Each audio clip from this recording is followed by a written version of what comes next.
Hello friends, welcome back. स्वागत है आप सबका शून्य सिविल्स एकेडमी के इस ऑनलाइन प्लेटफॉर्म पर। तो हम इस ओलंपिक बैच में सब्जेक्ट्स का रिवीजन क्लासेस कर रहे हैं। तो स्टेट पॉलिटी की क्लासेस की भी सीरीज चल रही है, जिसमें दो क्लासेस सॉरी तीन क्लासेस हो चुकी है। सबसे पहले गवर्नर की बात, राजस्थान के गवर्नर्स के बारे में डिस्कस किया था। फिर उसके बाद नेक्स्ट क्लास में चीफ मिनिस्टर, फिर आपके राजस्थान की विधानसभा। और अब हम स्टार्ट करेंगे राजस्थान के हाई कोर्ट्स के बारे में। सो राजस्थान में हाई कोर्ट और सबऑर्डिनेट कोर्ट्स, इसके अलावा कुछ एक हम जो लीगल राइट्स हैं, सिटीजन चार्टर है, जिनके ऊपर अभी आरपीएससी में दो नए टॉपिक्स ऐड किए हैं सिलेबस के। आरएएस प्री में भी है और आरएएस मेंस में भी, जो अपने पेपर 3 का पब्लिक एडमिनिस्ट्रेशन वाला पार्ट है उसके अंदर इनको ऐड किया हुआ है। ठीक है, तो इन सबको हम आज डिस्कस करेंगे। चाहे ऑब्जेक्टिव हो, चाहे सब्जेक्टिव हो, प्री हो, मेंस हो, कोई भी एग्जाम हो, उन सब के लिए बहुत ही इक्वली कह सकते हैं इंपॉर्टेंट क्लासेज है। आप सभी नोट्स साथ में लेकर के बैठिए। सारे इंपॉर्टेंट टॉपिक्स जो भी आरपीएससी में संभावित रूप से पूछे जा सकते हैं, उनको शॉर्ट एंड क्रिस्पी फॉर्म में हमने कवर किया है। ठीक है, जो टॉपिक आपको लगभग हो सकता है एक दो दिन में भी कवर नहीं हो, उसको एक दो घंटे में कवर करना लगभग हम इसमें कर सकते हैं आराम से। और आपके पास में फिर इसके बाद में एक ही काम रहता है कि बार बार कंटेंट को रिवाइज करें और उसको याद करें। फिर आप मेंस का अगर यदि टेस्ट दे रहे हैं तो आंसर राइटिंग प्रैक्टिस करें। प्री की प्रिपरेशन कर रहे हैं, ऑब्जेक्टिव एग्जाम की तैयारी कर रहे हैं, तो फिर एमसीक्यू प्रैक्टिस करें। इससे आपका सब्जेक्ट कंप्लीट हो जाता है। तो आपको कुछ नहीं करना है, क्लासेस देखनी है, नोट साथ लेकर के बैठना है, फिर एमसीक्यू प्रैक्टिस करनी है। ठीक है, तो let's start with high court of Rajasthan. Rajasthan उच्च न्यायालय यानी हाई कोर्ट ऑफ राजस्थान।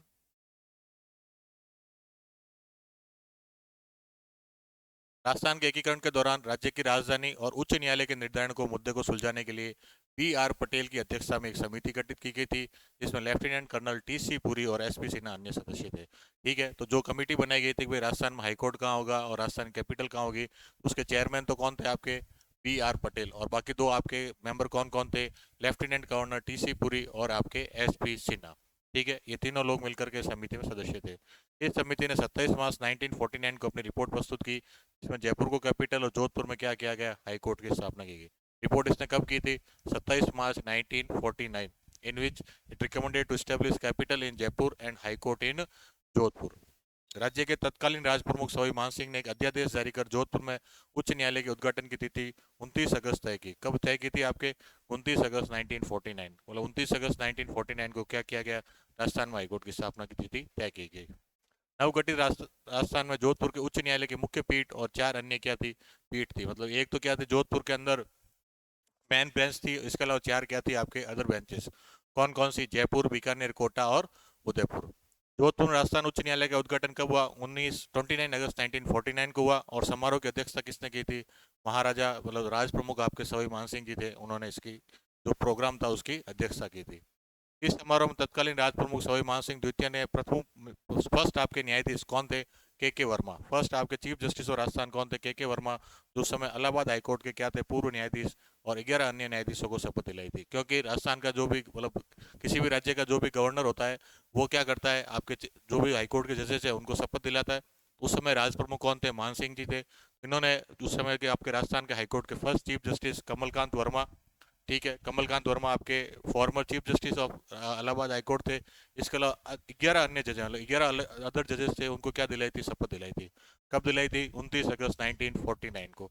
ये डेट्स भी याद होनी चाहिए, किसने दिलाई थी, कमलकांत वर्मा और 11 अन्य जजेस। और किसने दिलाई थी, आपके सवाई मान सिंह सेकंड ने।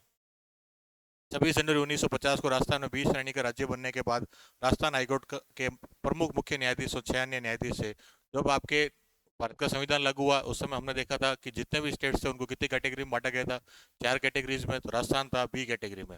ठीक है, तो राजस्थान में उस समय 1952 के अंदर, सॉरी 1950 में जो कॉन्स्टिट्यूशन आपके लागू हुआ, उस समय एक तो चीफ जस्टिस थे और इसके अलावा 6 अन्य क्या थे, जजेस थे। शपथ पहले कितने को दिलाई थी, 11 को। और उसके बाद में टोटल कितने जजों की संख्या थी, 7 जो वो जजों की संख्या थी। ठीक है, 22 मई 1952 से राजस्थान के लिए बीकानेर, कोटा और उदयपुर की जो आपकी डिवीजन बेंचेस थी वो समाप्त कर दी गई।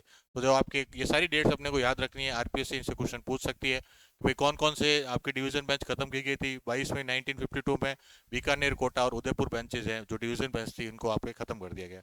जयपुर पीठ है, जयपुर बेंच है, वो काम करती रही। पी सत्यनारायण राव की अध्यक्षता में गठित आपके कमेटी को गठित करने की अनुशंसा पर जो आपके जयपुर पीठ भी वो समाप्त कर दी गई थी। तो जयपुर पीठ आपके बेंच थी, उसको 1958 में कौन सी कमेटी की रिकमेंडेशन पर बंद कर दिया गया, पी सत्यनारायण राव समिति थी, उसकी आपके कह सकते हैं रिकमेंडेशन पर जयपुर पीठ है उसको भी क्या कर दिया गया, बंद या फिर क्लोज कर दिया गया। फिर वापस 8 दिसंबर 1978 को जयपुर पीठ की पुनः स्थापना की गई और 31 जनवरी 1977 को इस पीठ ने अपना औपचारिक काम प्रारंभ किया। मतलब जो जयपुर बेंच है वापस रीस्टेब्लिशमेंट कब हुआ, तो ये 8 दिसंबर 1976 को हुआ और इसने वापस से पुनः काम कब से एकदम कह सकते हैं कि फुल फ्लैश वर्क स्टार्ट किया, तो 31 जनवरी 1977 को इसने अपना काम शुरू किया। राजस्थान में कुल 36 डिस्ट्रिक्ट कोर्ट्स हैं, जोधपुर में 2 और जयपुर में 3 डिस्ट्रिक्ट कोर्ट्स हैं। जोधपुर पीठ के अंदर 19 जिला न्यायालय और जयपुर पीठ के तहत आते हैं 17 डिस्ट्रिक्ट कोर्ट्स आते हैं। जैसे राजस्थान हाई कोर्ट है, इसके कितनी बेंचेज हैं, 2। एक तो कौन सी मेन बेंच तो जोधपुर है, ठीक है, और इसकी डिवीजन बेंच कह दो या फिर खंडपीठ कह दो, वो कहाँ पर है, जयपुर है। तो राजस्थान में टोटल कितने हैं, 36 डिस्ट्रिक्ट कोर्ट्स हैं। 36 डिस्ट्रिक्ट कोर्ट को किस किस के बीच में बांटा गया है, जोधपुर और जयपुर। जोधपुर के पास में कितने हैं, जोधपुर में जो आपकी मेन बेंच है तो 19 जो डिस्ट्रिक्ट जजेज हैं, डिस्ट्रिक्ट कोर्ट्स हैं, और जयपुर के पास में कितने हैं, 17। तो ये 36 जिला न्यायालय, उसमें से जोधपुर में कितने हैं, 2, और जयपुर में कितने हैं, 3। बाकी जो तत्कालीन जितने भी जिले थे उन सब के अंदर क्या है, डिस्ट्रिक्ट कोर्ट है। अभी जो नवगठित जिले में उनके अंदर डिस्ट्रिक्ट कोर्ट की स्थापना अभी तक नहीं की गई। तो ये भी अपने को क्लासिफिकेशन पता होना चाहिए कि जयपुर बेंच के अगर अंडर जो कितने आपके डिस्ट्रिक्ट कोर्ट्स हैं तो 19, और सॉरी जोधपुर के अंडर कितने हैं, 19, और जयपुर बेंच के अंडर कितने आपके डिस्ट्रिक्ट कोर्ट्स, 17 डिस्ट्रिक्ट कोर्ट्स जो जयपुर बेंच के अंडर। बाड़मेर और नागौर 2 ऐसे जिले हैं जिनका मुख्य न्यायालय क्रमशः आपके कहाँ है, बालोतरा और बाड़मेर में। मतलब बाड़मेर जो है उसका आपके डिस्ट्रिक्ट कोर्ट कहाँ लगता है, बालोतरा में, और जो आपके नागौर है उसका डिस्ट्रिक्ट कोर्ट कहाँ लगता है, आपके मेड़ता में लगता है। राजस्थान हाईकोर्ट की स्वीकृत न्यायाधीशों की कुल संख्या कितनी है, 50। मतलब राजस्थान हाईकोर्ट के अंदर मैक्सिमम जजेस की संख्या कितनी है, 50 है। राजस्थान हाईकोर्ट के प्रमुख मुख्य न्यायाधीश कौन थे, कमलकांत वर्मा। राजस्थान के उच्च न्यायालय के सबसे लंबे समय तक मुख्य न्यायाधीश कौन रहे, Kailash Nath Wanchoo. Highest tenure as a chief justice of Rajasthan कौन रहे, कैलाश नाथ वांचू। सबसे छोटा कार्यकाल किसका था, सतीश कुमार मित्तल। किसका था, एस के मित्तल। जो आपके शॉर्टेड टेन्योर किसका था, आपके सतीश कुमार मित्तल। राजस्थान हाईकोर्ट के आपके प्रथम कार्यवाहक चीफ जस्टिस कौन थे, जे एम पांचाल। मतलब कि जो आपके एक्टिंग सीजे थे राजस्थान हाईकोर्ट के फर्स्ट कौन थे, आपके जे एम पांचाल थे। राजस्थान राज्य न्यायिक प्रशिक्षण अकादमी जोधपुर में है, तो ये भी अपने को पता होना चाहिए। आपके judicial Rajasthan state judicial training academy कहाँ पर स्थापित है, जोधपुर में। इसकी स्थापना कब हुई, 16 नवंबर 2001 को। कब हुई थी, 16 नवंबर 2001 को। स्कूल ऑफ जुडिशियल एडमिनिस्ट्रेशन तथा राजस्थान जुडिशियल अकादमी के रूप में हुई थी। क्या नाम था इसका, school of judicial administration and Rajasthan judicial academy के रूप में इसकी स्थापना हुई थी। कब हुई थी, 16 नवंबर 2001। ये सारी की सारी डेट्स अपने को याद रखनी है क्योंकि इन्हीं से क्या बनता है, क्वेश्चन बनता है, ठीक है। नंबर ऑफ जजेस कितने हैं, 50। फर्स्ट चीफ जस्टिस कौन थे, कैलाश नाथ वांचू। Longest tenure Satish Kumar Mittal. सबसे छोटा सतीश कुमार मित्तल। लॉन्गेस्ट कैलाशनाथ वांचू। फर्स्ट आपके के वर्मा। और सबसे पहले फर्स्ट आपके एक्टिंग सीजे कौन थे, जे एम पांचाल थे। इसके अलावा आपके जो school of judicial administration and judicial academy है उसकी स्थापना कब हुई, 16 नवंबर 2001 को। कहां पर, जोधपुर के अंदर। फिर 24 जनवरी 2007 को इसका नाम बदलकर क्या कर दिया गया, राजस्थान जुडिशियल एकेडमी कर दिया गया। कब किया गया, 24 जनवरी 2007। ये डेट भी अपने को याद रखनी है। आज तक राजस्थान हाईकोर्ट में सर्वोच्च न्यायालय में 23 न्यायाधीश जो नियुक्त किए जा चुके हैं। मतलब कि राजस्थान हाईकोर्ट के कितने जजेज हैं जो सुप्रीम कोर्ट ऑफ इंडिया के अंदर जजेस बने, तो उनकी संख्या कितनी है, 23। कितने जजेस जो आपके सुप्रीम कोर्ट ऑफ इंडिया में जज बने, 23। राजस्थान हाईकोर्ट के 2 मुख्य न्यायाधीश सर्वोच्च न्यायालय मुख्य न्यायाधीश बन चुके हैं। इसके अलावा राजस्थान हाईकोर्ट के 2 चीफ जस्टिस हैं, वो 2 आपके चीफ जस्टिस ऑफ इंडिया, मतलब सुप्रीम कोर्ट में चीफ जस्टिस ऑफ इंडिया भी बन चुके हैं। तो जजेस तो सुप्रीम कोर्ट में कितने गए, 23। और सीजे जो चीफ जस्टिस ऑफ इंडिया बने वो कितने, आपके 2। कितने बने, 2, ठीक है। R M Lodha Rajasthan high court के ऐसे न्यायाधीश थे जो सर्वोच्च न्यायालय के मुख्य न्यायाधीश भी थे। राजस्थान हाईकोर्ट के जस्टिस थे और सर्वोच्च न्यायालय के क्या थे, आपके चीफ जस्टिस ऑफ इंडिया थे। फारूक हसन राजस्थान हाईकोर्ट के ऐसे न्यायाधीश थे जो राज्य मंत्री भी रहे। राजस्थान हाईकोर्ट के ऐसे कौन से जज हैं जो आपके मिनिस्टर ऑफ स्टेट रहे, तो वो है आपके फारूक हसन। राजेंद्र प्रसाद सोनी, सुरेंद्र चंद्र सिंघल और राजेंद्र प्रसाद व्यास ऐसे जस्टिस थे जिनकी पद पर रहते हुए आपके क्या हो गई थी, मृत्यु हो गई थी। तो राजस्थान के हाईकोर्ट के कौन कौन से जजेस की पद पर रहते हुए मृत्यु हो गई थी, तो राजेंद्र प्रसाद सोनी, सुरेंद्र चंद्र सिंघल और राजेंद्र प्रसाद व्यास, इनकी क्या हो गई थी, पद पर रहते ही मृत्यु हो गई थी। एस के गर्ग ऐसे न्यायाधीश थे जिन्होंने पद से क्या दे दिया था, इस्तीफा। मतलब राजस्थान हाईकोर्ट के कौन से जज थे जिन्होंने अपने पद से रिजाइन किया था, तो वो थे आपके एस के गर्ग। वर्तमान राजस्थान हाईकोर्ट में 3 महिला न्यायाधीश है। कितनी आपके वुमेन जजेज हैं, एक तो सुबा मेहता, रेखा बोराना और नुपुर भाटी। कितनी जजेज हैं, 3। सुप्रीम कोर्ट ऑफ इंडिया में देखा था कितनी आपके महिला न्यायाधीश हैं, तो वहां पर 2 है। राजस्थान में कितनी है, 3। 20 जुलाई 2022 को राजस्थान हाईकोर्ट के तत्कालीन मुख्य न्यायाधीश आपके एस एस शिंदे ने राज्य के वर्चुअल कोर्ट का ई उद्घाटन किया था। तो वर्चुअल कोर्ट अभी राजस्थान के अंदर क्या कहते हैं, सॉरी आरपीएससी के सिलेबस में ऐड हुए हैं। तो राजस्थान के अंदर फर्स्ट वर्चुअल कोर्ट का आप कह सकते हैं इनॉग्रेशन किसने किया था, तो उस समय चीफ जस्टिस ऑफ राजस्थान थे एस एस शिंदे। उन्होंने किया था, कब किया था, 20 मार्च 2017 को इसका उद्घाटन किया था। ठीक है, ये नहीं है, 20 जुलाई 2022 को। कब हुआ था, 20 जुलाई 2022 को। फिर आता है सुगम्यता समिति यानी एक्सेसिबिलिटी कमेटी। इसको लेकर के भी अभी आरपीएससी में 2-3 क्वेश्चन पूछे गए। बेसिकली जो भी कह सकते हैं बुजुर्ग होते हैं या फिर जो आपके फिजिकली हैंडीकैप है या फिर डिसेबल्ड लोग हैं या फिर जिनको अभी वर्तमान में दिव्यांग है, स्पेशली एबल्ड कहते हैं, अब वो हाईकोर्ट तक कैसे पहुंचेंगे, उनको क्योंकि फिजिकली एबल नहीं होते हैं कि भाई वो हाईकोर्ट के अंदर जाकर के सुनवाई में भाग ले सके, तो उनके लिए क्या एक्सेसिबिलिटी कमेटी बनाई गई है। 2 बेंचेज, एक जयपुर और एक आपके जोधपुर, तो दोनों के लिए क्या एक एक जज की अपॉइंटमेंट की जाती है। राजस्थान हाईकोर्ट के द्वारा दिव्यांग जनों के लिए न्यायालयिक दस्तावेजों और अदालती कार्रवाई को सुगम बनाने के लिए एक्सेसिबिलिटी कमेटी को आपके क्या स्टेब्लिश किया गया है। न्यायमूर्ति रेखा बोराणा जोधपुर की सदस्य हैं और न्यायमूर्ति सुभा मेहता जो वो आपके जयपुर आपके एक्सेसिबिलिटी कमेटी है उसके क्या है मेंबर है। एक तो कौन है, रेखा बोराणा जोधपुर के लिए, और शुभा मेहता काम के लिए जयपुर के लिए एक्सेसिबिलिटी कमेटी है उसके क्या है मेंबर है। तो ये हो गया आपके एक्सेसिबिलिटी कमेटी के बारे में।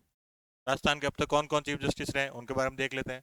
पहले आपके के वर्मा, सेकंड कैलाशनाथ वांचू जिनका लॉन्गेस्ट टेन्योर था, सरजू प्रसाद, जे एस राणावत, जे डी एस देव, श्रीपति रविंद्र भट्ट, इंद्रजीत महंती, अकील अहमद हमीद कुरैशी। ठीक है, ये तो पहले 5 हो गए और अभी वर्तमान में लास्ट के 4-5 को देख लेते हैं। अकील अब्दुल हमीद कुरैशी, फिर आपके सब S S Shinde, Pankaj Mittal, Austin George Masih, Manindra Mohan Shrivastava, Hemant Shrivastava, K R Shri Ram, और वर्तमान में कौन है, एस पी शर्मा, संजीव प्रसाद शर्मा राजस्थान के मुख्य न्यायाधीश हैं। राजस्थान के न्यायाधीश जो सुप्रीम कोर्ट के न्यायाधीश रहे कौन कौन रहे, K N Wanchoo, P N Shinghal. Rajasthan के सीजे जो सुप्रीम कोर्ट के जजेज रहे हैं, हमने देखा था देखो इसमें 3 चीज है। राजस्थान हाईकोर्ट के, राजस्थान जो हाईकोर्ट है उसके जज जो सुप्रीम कोर्ट के सीजेआई रहे, ठीक है, वो तो कितने थे, 2। ठीक है, राजस्थान हाईकोर्ट के जज जो सुप्रीम कोर्ट में जज रहे, सुप्रीम कोर्ट के जज कितने, राजस्थान के जज जो सुप्रीम कोर्ट के जज रहे तो उनकी संख्या कितनी थी, 23। इसके अलावा राजस्थान हाईकोर्ट के सीजे, ये तो जजेस की बात हो गई, सीजे जो सुप्रीम कोर्ट के जज रहे हैं, सुप्रीम कोर्ट के क्या रहे, जज रहे, तो उनकी संख्या कितनी है आपके, 12। कितनी है, 12 जो सुप्रीम कोर्ट के जज रहे हैं। राजस्थान हाई कोर्ट के सीजे और सुप्रीम कोर्ट के सीजेआई रहे, क्या रहे, सुप्रीम कोर्ट के सीजेआई। ठीक है, वो कितने हैं आपके, ये तो एक ही रहे, राजस्थान हाई कोर्ट के जज 2। तो जो राजस्थान हाई कोर्ट के सीजे रहे और सुप्रीम कोर्ट के सीजेआई रहे वो तो कितने हैं, 2। राजस्थान हाई कोर्ट के जज और सुप्रीम कोर्ट के सीजे रहे वो एक ही है, कौन है आपके, अभी देखा था सबसे पहले वो जोधपुर के जो लोडा जी थे, एल एन लोडा, वो क्या रहे राजस्थान हाई कोर्ट के जज से और चीफ जस्टिस ऑफ इंडिया रहे हुए। इसके अलावा राजस्थान हाई कोर्ट के जज और सुप्रीम कोर्ट के जज रहे वो कितने हैं, 23 है। राजस्थान हाई कोर्ट के चीफ जस्टिस और सुप्रीम कोर्ट के जज रहे वो कितने हैं, 12। राजस्थान हाई कोर्ट के चीफ जस्टिस और सुप्रीम कोर्ट के चीफ जस्टिस ऑफ इंडिया रहे वो कितने हैं, 2। तो कौन कौन से राजस्थान हाई कोर्ट के सीजे हैं जो सुप्रीम कोर्ट के अंदर चीफ जस्टिस रहे, K N Wanchoo, P N Singhal, J S Verma, वराजवी पाटिल, अरुण कुमार, ए आर लक्ष्मणन, ठीक है, जे आर पांचाल, दीपक वर्मा, अरुण मिश्रा, अमित रॉय, नवीन सिंगल, रविंद्र भट्ट, पंकज मित्तल और ऑस्टिन जॉर्ज मसीह। अभी जो हाल ही के हैं ये थोड़े से आपके इंपॉर्टेंट, अरुण मिश्रा हो गया, दीपक वर्मा हो गए आपके, इसके अलावा जे एस वर्मा है, के एन वांचू है। टोटल कितना है, 12। और जो 4-5 मैंने आपको इंपॉर्टेंट बताए इनके नाम अपने को याद होने चाहिए। वर्तमान राजस्थान उच्च न्यायालय महिला न्यायाधीश ये 3 आपको बताई दी है। राजस्थान राज्य विधिक सेवा प्राधिकरण, Rajasthan state legal service authority, भारतीय संविधान के अनुच्छेद 1939 के जिसके तहत क्या फ्री लीगल सर्विसेज की बात की गई है, उसके तहत जो विधिक सेवा प्राधिकरण की स्थापना कब की गई, सॉरी अधिनियम कब बनाया गया, 1987 में। इसके तहत आपके विधिक सेवा प्राधिकरण की स्थापना की गई। इसका उद्देश्य क्या है, योजनाओं के अन्य तरीकों से निःशुल्क कानूनी सहायता प्रदान करना और यह सुनिश्चित करना कि आर्थिक तथा अक्षमताओं के कारण किसी भी नागरिक को न्याय पाने के अवसरों में कमी नहीं रहे। ठीक है, तो एक्ट कब पारित हुआ था, 1987 में। इसके तहत किसकी स्थापना की गई, Rajasthan state legal services authority की। और कौन से अधिनियम के तहत की गई, आर्टिकल के तहत की गई, तो आर्टिकल 39A के तहत जो वो एक्ट या अधिनियम जो वो पारित किया गया। स्ट्रक्चर क्या है इसका, संरक्षक कौन है, राजस्थान हाईकोर्ट के सीजे। इसके पैट्रन इन चीफ कौन है, चीफ जस्टिस ऑफ राजस्थान। कार्यकारी अध्यक्ष कौन है, राज्यपाल के द्वारा नियुक्त मुख्य न्यायाधीश के परामर्श से मनोनीत उच्च न्यायालय के सेवारत या सेवानिवृत्त आपके न्यायाधीश। एग्जीक्यूटिव चेयरमैन कौन रहेगा, जो आपके उसको अपॉइंटमेंट तो कौन करेगा, गवर्नर करेगा, लेकिन उसके रिकमेंडेशन कौन करता है, चीफ जस्टिस ऑफ राजस्थान करता है। और वो कौन हो सकता है, या तो सर्विंग जज हो सकता है या फिर कोई रिटायर्ड जज जो वो हो सकता है। आपके मेंबर सेक्रेटरी कौन है? राज्यपाल के द्वारा मुख्य न्यायाधीश के परामर्श से नियुक्त कम से कम जिला न्यायाधीश पद का अधिकारी क्या बनता है? इसका मेंबर सेक्रेटरी। मेंबर सेक्रेटरी की अपॉइंटमेंट भी कौन करता है? गवर्नर करता है। लेकिन किसकी रिकमेंडेशन पे करेगा? चीफ जस्टिस ऑफ राजस्थान के रिकमेंडेशन पे करेगा। और कौन होगा? वो जिला जज के लेवल का अधिकारी होगा। और सदस्य कौन है? राज्यपाल के द्वारा मुख्य न्यायाधीश के परामर्श से नियुक्त लोग क्या रहते हैं? इसके मेंबर्स रहते हैं। तो ये भी स्ट्रक्चर अपने को पता होना चाहिए। पैट्रन इन चीफ कौन है? आपके संरक्षक कौन है? मुख्य संरक्षक वो है चीफ जस्टिस ऑफ राजस्थान। अब बात करते हैं कुछ लीगल राइट्स की। सबसे पहले आम आदमियों के लिए संबंधित प्रमुख विधिक अधिकार। राजस्थान लोक सेवा गारंटी अधिनियम। कौन सा? राजस्थान लोक सेवा गारंटी अधिनियम। फिर राजस्थान जन सुनवाई अधिनियम 2012। उपभोक्ता संरक्षण अधिनियम 1986। सूचना का अधिकार अधिनियम 2005। नरेगा 2005। घरेलू महिला हिंसा अधिनियम 2005। निःशुल्क एवं अनिवार्य शिक्षा अधिनियम जो आरटीए 2009। प्रसव पूर्व निदान तकनीकी अधिनियम पीसीपीएनडीटी एक्ट 1984। और खाद्य सुरक्षा अधिनियम 2013। ये सारे के सारे क्या कुछ एक लीगल राइट्स हैं जो आपको लोगों के पास में। इसमें जो सिलेबस में है वो सबसे पहला कौन सा आपका? राजस्थान लोक सेवा गारंटी अधिनियम 2011।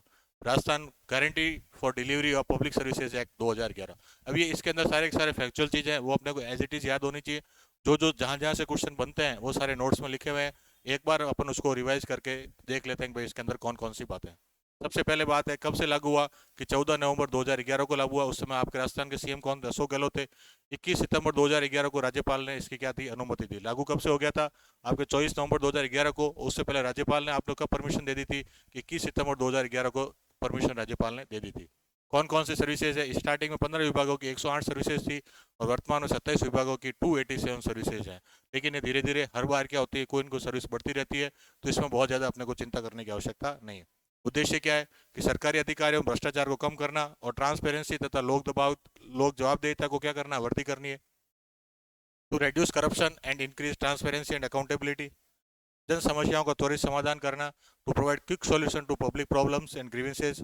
जनता को प्रभावी शिकायत निवारण तंत्र उपलब्ध करवाना। To provide effective grievance redressal mechanism to the public. प्रशासन में लोक सेवा प्रदान करने में आमजन और लोक सेवाओं की सक्रिय भागीदारी को सुनिश्चित करना। To provide active participation of general public and public servants in providing services. प्रशासन और लोक सेवा में प्रतिबद्धता, समयबद्धता और कार्यकुशलता को सुनिश्चित करना। To ensure commitment, timeliness and efficiency in administration and public service. लोगों को लोक सेवा प्राप्त करने के लिए विधिक अधिकार प्रदान करना। To provide legal right to the people to receive the public service. तो ये सारे क्या है इसके जो है वो आपके उद्देश्य है। प्रमुख आपके सेक्शंस कौन कौन से हैं? सेक्शन 2, सेक्शन 5, सेक्शन 8, सेक्शन 9 और सेक्शन 10। इनसे जो आरपीएससी क्वेश्चन पूछती है। सेक्शन 2 में क्या सारी डेफिनेशंस हैं। सेक्शन 5 में आपके जो टाइमलाइन पर जो है वो डिसाइड कर रखी है। सेक्शन 8 के अंदर रिवीजन की बात है। सेक्शन 9 के अंदर जो कार्रवाई का सिस्टम है कि protection of action taken in good faith है। और एक्शन 10 उद्देश्य को पूरा करने के लिए नियम बनाने का अधिकार, मतलब power to make rules for carrying out the purposes. जो उद्देश्य है इनको पूरा करने के लिए कौन कौन इसके जो नियम बना सकते हैं, उनके अधिकार किसके पास में है। मेजर प्रोविजन क्या है? सेवाओं से संबंधित जानकारी नोटिस बोर्ड पर आपको क्या करनी पड़ेगी? प्रदर्शित करनी पड़ेगी। जितनी भी सर्विसेज आपका डिपार्टमेंट देता है, कोई भी ऑफिस देता है, वो सारी की सारी आपको क्या करनी पड़ेगी? नोटिस बोर्ड पर लगानी पड़ेगी। व्यक्ति सेवा प्राप्त करने के लिए संबंधित कर्मचारी को क्या करेगा? आवेदन करेगा। किसी भी तरह की सर्विस अगर यदि जनता को चाहिए, आम जनता को चाहिए, तो उससे संबंधित जो भी कर्मचारी अधिकारी है उसको क्या करेगा? उसका आवेदन करेगा। कर्मचारी सेवा प्रदान करने की समय सीमा का उल्लेख करते हुए क्या करेंगे? रसीद प्रदान करेंगे। तो जैसे ही एप्लीकेशन देता है कोई भारत का मतलब राजस्थान के अंदर कोई भी व्यक्ति, उसको क्या करना पड़ेगा? जो अधिकारी संबंधित या कर्मचारी है वो उसको रिसीव करेगा और क्या देगा? एक रिसिप्ट देगा कि भाई आपकी सर्विस है, इतने दिन के अंदर हम क्या कर देंगे? डिलीवर कर देंगे। संबंधित अधिकारी समय के भीतर सेवा प्रदान करेगा या आवेदक को क्या करेगा? अस्वीकार कर देगा। अब अगर यदि जो भी एप्लीकेंट है उसकी सर्विस डिलीवर नहीं की जा सकती, मतलब कि वो नियमों के अगेंस्ट है, तब तो उसको क्या करेगा? रिजेक्ट कर देगा कि भाई आपको हम कारण बताने सहित इन इन कारणों से आपको सर्विस नहीं दे सकते। और अगर यदि सर्विस दे सकते तो आपको क्या करनी पड़ेगी? जो आपके लिए डिफाइंड टाइम लिमिट है उसके तहत आपको सर्विस देनी पड़ेगी। आवेदन को अस्वीकार करने या देरी का कारण बताना पड़ेगा। यदि आप आवेदन को अस्वीकार करते हो, उसको रिजेक्ट करते हो, तब भी कारण बताना है। और अगर यदि डिले करते हो तो भी क्या करना पड़ेगा? कारण बताना पड़ेगा। अब अगर यदि आपने क्या किया कि डिले किया या रिजेक्ट किया, तो उसके खिलाफ क्या कर सकता है? अप्लीकेंट अपील कर सकता है। क्या करेगा? अपील। तो फर्स्ट अपील अधिकारी कौन सा है? 30 दिन के भीतर क्या कर सकता है? अपील कर सकता है। यदि वो संतुष्ट है तो 30 दिनों की समाप्ति के बाद भी अपील स्वीकार कर सकता है। मतलब कि टाइमलाइन तो 30 दिन है, लेकिन जिसको आप अपील कर रहे हो, जो फर्स्ट अपीलेंट ऑफिसर है, अगर यदि वो आपके कंप्लेन से सेटिस्फाई हो सकता है तो 30 दिन के बाद भी क्या कर सकता है? आपकी अपील को स्वीकार कर सकता है। प्रथम अपील अधिकारी 21 दिनों के भीतर क्या करेंगे, शिकायत का निपटारा करेंगे। तो जो फर्स्ट अपील अधिकारी है उसके पास में टाइम लाइन कितनी है, 21 डेज। विद इन 21 डेज उसके पास में जो अपील आई उसका क्या करना पड़ेगा, उसको रिड्रेस करना पड़ेगा। फिर आता है आपके सेकंड अपील अधिकारी, इसके पास कितने दिनों में जा सकते हो, 60 दिन के भीतर। लेकिन मिनिमम आपको क्या 60 दिन के भीतर तो जा ही सकते हो, लेकिन 60 दिन के बाद में जाते हो और सेकंड अपील अथॉरिटी है या ऑफिसर है वो आपकी बात से सहमत हो जाता है, तो वो 60 दिन के बाद भी क्या कर सकता है, आपकी अपील को सुन सकता है। और इसके पास में भी क्या रहेगा, समय रहेगा। दोषी कर्मचारी के विरुद्ध जुर्माना कितना है, 500 रुपये से 5,000 रुपये तक की पेनल्टी है। कौन लगा सकता है, आपके सेकंड अपील अधिकारी ही लगा सकता है। अनावश्यक विलंब के लिए जुर्माना कितना है, 250 रुपये प्रतिदिन। मतलब कि आपने कोई सर्विस नहीं दी है तो पर डे अधिकारी पर कितना फाइन लगेगा, 250 रुपये लगेगा। प्रथम और सेकंड अपील अधिकारियों को सिविल न्यायालय की शक्तियां जो वो प्राप्त है। तो फर्स्ट अपील ऑफिसर है एंड सेकंड अपीलेट ऑफिसर है, उनके पास में क्या रहेगा, सिविल कोर्ट्स की आपकी पावर्स रहेंगी। वो किसी भी व्यक्ति को, किसी भी अधिकारी को, किसी भी तरह के एविडेंस को क्या कर सकते हैं, कॉल कर सकते हैं, समन कर सकते हैं। अवकाश के दिनों की गणना निर्धारित समय सीमा में नहीं की जाएगी। अगर यदि किसी तरह की छुट्टी रहती है तो वो जो आपकी डिफाइंड टाइम लाइन है उसके तहत उस छुट्टी को नहीं गिना जाएगा। जैसे किसी सर्विस को 3 दिन के भीतर आपको डिलीवर करना था, उसके बीच में अगर यदि 2 दिन की छुट्टी आएगी तो उन 2 दिन की छुट्टी या लीव को कंसिडर नहीं किया जाएगा। फर्स्ट अपील अथॉरिटी और सेकंड अपील और पुनरीक्षण आवेदन के साथ में कोई शुल्क दे नहीं होगा, मतलब किसी भी तरह की फीस जो इसके अंदर आपसे नहीं ली जाएगी। तो ये तो कौन सा हो गया, आपके सेवा गारंटी अधिनियम की होगी। सेकंड आपके आता है right to Rajasthan public hearing act 2012। ये भी एक्ट जब पारित हुआ उस समय राजस्थान के सीएम कौन थे, अशोक गहलोत थे। ये कब हुआ, 1 अगस्त 2012 को लागू हुआ, और राजस्थान इस एक्ट को लागू करने के वाला कौन सा हो गया, पहला राज्य बना है। इसके उद्देश्य क्या है कि जन शिकायतों तथा समस्याओं की समुचित और समय पर सुनवाई सुनिश्चित करे, to ensure proper and timely hearing of public complaint and problems. शिकायतों का त्वरित निस्तारण तथा साथ ही उसके निकटतम स्थान पर क्या की जाए, सुनवाई की जाए कि जो भी प्रॉब्लम्स आ रही है, जो भी ग्रीवेंस आ रही है, उनको टाइमली क्या किया जाए, उसको सुना जाए। और कहाँ पर सुना जाए, जहाँ पर ग्रीवेंस है उसके सबसे नज़दीकतम जगह है उस पर क्या किया है, उसको सुना जाए। Prompt settlement of complaints along with the hearing eight there nearest places. फिर आता है आपके पीएचओ, मतलब प्रत्येक कार्यालय और विभाग पर एक लोक सुनवाई अधिकारी जो वो नियुक्त किया जाएगा। कौन किसे नियुक्त किया जाएगा, पब्लिक हियरिंग ऑफिस। हर एक जो आपके कह सकते हैं ऑफिस या डिपार्ट के अंदर एक क्या रहेगा, पीएचओ रहेगा, पब्लिक हियरिंग ऑफिस रहेगा। ठीक है, कौन कौन होते हैं, ग्राम स्तर पर कौन रहेगा, ग्राम विकास अधिकारी। तहसील स्तर पर तहसीलदार, और पंचायत समिति स्तर पर कौन रहेगा, खंड विकास अधिकारी क्या रहेंगे, इसके आपके पीएचओ रहेंगे। ग्राम विकास अधिकारी एंड पटवारी किस पर, ग्राम पंचायत लेवल पर। तहसील लेवल पर तहसीलदार, और बीडीओ जो है block level depart development officer है, वो पंचायत समिति लेवल पर क्या रहेंगे, पीएचओ के रूप में काम करेंगे। सब डिवीजन पर कौन करेगा, सब डिवीजन अधिकारी यानी एसडीएम करेगा। डिस्ट्रिक्ट लेवल पर आपके एडीएम या सभी विभागों के जिला अधिकारी करेंगे। जैसे क्या होगा, हर एक डिपार्टमेंट का डिस्ट्रिक्ट लेवल ऑफिसर होता है, चाहे जैसे सीएमएचओ हो गए जो आपके मेडिकल में हो गए, एजुकेशन में डीओ हो गए, फिर आपके इंजीनियरिंग डिपार्टमेंट में सुपरिटेंडिंग इंजीनियर्स हो गए, एसपी हो गए। वो सारे क्या रहेंगे, आपके पीएचओ रहेंगे डिस्ट्रिक्ट लेवल पर। जिला परिषद स्तर पर कौन रहेगा, सीईओ। जिला परिषद का सीईओ रहता है, चीफ एग्जीक्यूटिव ऑफिसर वो रहेगा। नगर पालिका स्तर पर आपके एग्जीक्यूटिव ऑफिसर रहेंगे। नगर परिषद स्तर पर कौन रहेगा, नगर परिषद का आपका कमिश्नर रहेगा। नगर निगम स्तर पर कौन रहेगा, मुख्य कार्यकारी अधिकारी जो नगर निगम का सीईओ है वो इसका क्या रहेगा, आपके पीएचओ रहेगा। और डिवीजन लेवल पर कौन रहेगा, अतिरिक्त संभागीय आयुक्त जो आपके एडिशनल डिविजनल कमिश्नर है वो आपके पीएसओ रहेंगे। क्षेत्राधिकार की बात करें कौन कौन सा, तो आरजीडीपीएस जो 2011 के तहत आने वाली सेवाएं प्रदान करने में आने वाली कठिनाइयों का समाधान करना, ये हो गया। To resolve the difficulties in providing services following under RGPDC 2011, Rajasthan guarantee for delivery of public services. सभी लोक कल्याणकारी योजनाओं और कार्यक्रमों के क्रियान्वयन में आने वाली कठिनाइयों का समाधान करना। To resolve the difficulties in implementation of all public welfare schemes and programmes.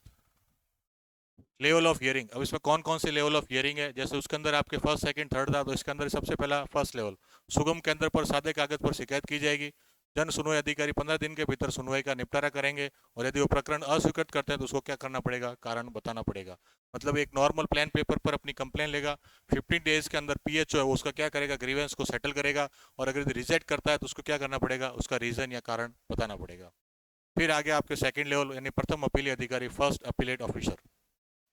PHO के निर्णय के विरुद्ध प्रथम अपील 30 दिन के भीतर की जा सकती है, और इसको 21 दिन के भीतर क्या करना पड़ेगा, अपना फैसला देना पड़ेगा। मतलब 30 डेज के भीतर जो भी पीएचओ को डिसीजन दिया उसके अगेंस्ट आप क्या कर सकते हो, एफएओ के अंदर अपील कर सकते हो। और इस एफएओ है इसको 21 दिन के अंदर क्या करना पड़ेगा, अपना डिसीजन देना पड़ेगा। सेकंड अपील अधिकारी कौन सा हो गया, इसके विरुद्ध क्या करेगा, जो आपके एफएओ है इसके फैसले के 30 दिन के अगेंस्ट बाद में कर सकते हो, ये अपने को याद रखना है। जो अपने delivery of the guarantee of public service delivery act था, उसमें ये सीमा थी 60 दिन, लेकिन यहाँ पर कितनी है, 30 दिन है।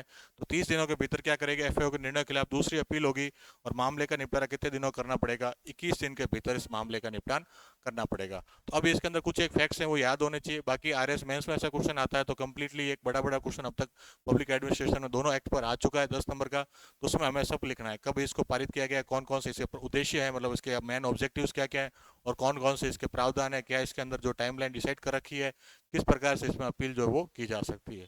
ठीक है, फिर लास्ट में इसको कंक्लूड कर सकते हैं, इसका उद्देश्य मतलब कि कैसे जो जनता के लिए बेनिफिशियल हो रहा है। ठीक है, क्या क्या प्रावधान इसमें, प्रथम और द्वितीय अपील अधिकारी के पास सिविल न्यायाधीश की शक्तियां रहेगी, वो सेम हो गया। आवेदन, अपील और पुनरीक्षण की कोई शुल्क नहीं ली जाएगी। ठीक है, पेनल्टी 500 रुपये से 5000 रुपये तक है। दंड में संशोधन, राज्य प्रशासनिक अधिकारी के किसी आदेश से प्रभावित पीएचओ या एफईओ को 60 दिनों के भीतर राजस्थान सरकार द्वारा नामित अधिकारी को संशोधन के लिए आवेदन कर सकता है। यदि सब डिवीजन ऑफिसर एसडीएम किसी भी पीएओ मतलब पीएचओ और एफएओ मतलब उनको क्या करता है, किसी तरह का पेनल्टी मिलती है, उनको सजा मिलती है, तो वो क्या कर सकते हैं, अपनी सजा के बारे में अपील कर सकते हैं। किसको, जो भी ऑफिसर राजस्थान गवर्नमेंट के द्वारा नॉमिनेट किया जाता है उसको अपील कर सकते हैं। अब आता है आपके नागरिक अधिकार पत्र, सिटीजन चार्टर। सिटीजन चार्टर का मतलब क्या हो गया, सेवाओं के मानक प्रदान करने वाले एक दस्तावेज है, document that provide standards of service. भाई जनता को पास में अगर यदि शिक्षा दी जाए तो उसके स्टैंडर्ड्स क्या है, स्वास्थ्य की बात की जाए तो उसके स्टैंडर्ड्स क्या है, पानी दिया जाए तो उसके स्टैंडर्ड्स क्या है, अगर यदि बिजली दी जाती है, इलेक्ट्रिसिटी दी जाती है तो उसके स्टैंडर्ड्स क्या है। तो जो भी आपके जो डॉक्यूमेंट उन सारे जो भी सर्विसेज दी जा रही है उनके स्टैंडर्ड्स को तय करता है, उसे क्या कहा जाता है, सिटीजन चार्टर आपके कहा जाता है। भारत में नागरिक चार्टर को लागू करने के लिए 24 मार्च 1997 को प्रभावी और उत्तरदायी प्रशासन विषय पर मुख्यमंत्रियों का एक सम्मेलन आयोजित किया गया था, जिसमें 9 सूत्री कार्य योजना तैयारी की गई थी। कब, 24 मई 1997, 1997 को। उस समय सीएम कौन थे, भैरव सिंह शेखावत। कौन थे आपके, भैरव सिंह शेखावत। और कितने आपके कह सकते हैं कितने फोल्डेड आपके वर्किंग प्लान डिसाइड किया था, तो 9 फोल्डेड एक्शन प्लान है वो प्रिपेयर किया गया था। किसके अंदर, for effective and responsible administration. कब, 24 मई 1997 को। ठीक है, नागरिक चार्टर आंदोलन में एनजीओ कॉमन कॉज की महत्वपूर्ण भूमिका रही। तो एनजीओ कॉमन कॉज जो है उसका क्या रहा, उसके अंदर आपके इसकी जो सिटीजन चार्टर है उसके अंदर महत्वपूर्ण भूमिका रही। और इसके एमडी कौन थे, सॉरी निदेशक के डायरेक्टर कौन थे, एस डी शौरी। तो कौन सा एनजीओ सिटीजन चार्टर के लिए महत्वपूर्ण रहा है, वो है आपके एनजीओ कॉमन कॉज। भारत का पहला सिटीजन चार्टर 1997 में खाद्य एवं आपूर्ति मंत्रालय के द्वारा जारी किया गया था।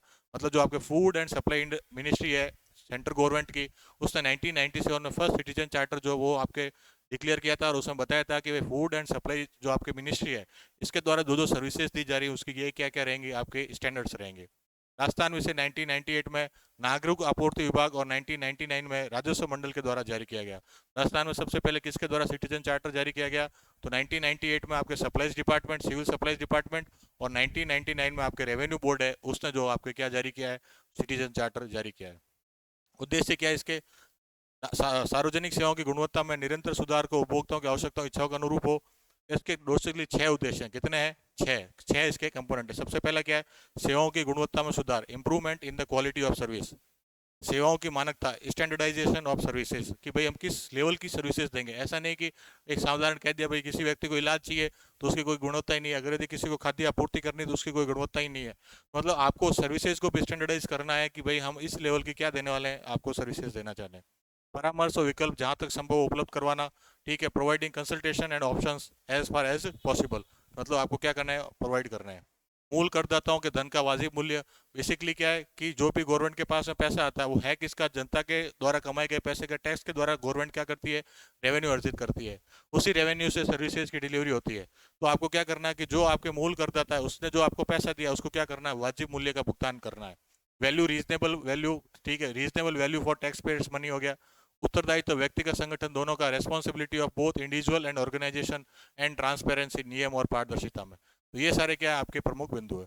शामिल और कौन से हैं कि दृष्टिकोण और मिशन वक्तव्य, संगठन के द्वारा दी जाने वाली सेवा का ब्यौरा है, उपभोक्ता का विवरण है, प्रत्येक ग्राहक समूह को उपलब्ध कराई जाने वाली सेवाओं का उल्लेख है, और शिकायत निवारण तंत्र। ये सारे क्या इसके आपके मेन पॉइंट्स है। विजन एंड मिशन स्टेटमेंट है, detail of service provided by organisation है, डिटेल ऑफ द कंज्यूमर है, mention of the services provided to each customer group है, एंड ग्रीवेंस रिड्यूसल मैकेनिज्म है। ये सारे क्या इसके मेन पॉइंट्स है। ठीक है, तो ये हो गया आपके क्या, सिटीजन चार्टर। इसी के साथ में अपना ये चैप्टर कंप्लीट होता है। ठीक है। सिटीजन चार्टर के 6 उद्देश्य अपने को पता होने चाहिए कौन कौन से: transparency, responsibility, value, providing consultation and options, standardisation and improvement in the quality of service. ये सारे मेन बिंदु है। अगर सिटीजन चार्टर पे क्वेश्चन बनता है तो यही बनता है। ये भी पता होना चाहिए कि आपके कौन सा एनजीओ था, कि इसके अंदर कॉमन कोज एनजीओ था। इंडिया के अंदर 1997 के अंदर food and supply ministry, Rajasthan में 1998 में सिविल सप्लाईज डिपार्टमेंट और 1999 में रेवेन्यू बोर्ड के द्वारा क्या जारी किया गया था, आपके सिटीजन चार्टर जारी किया था।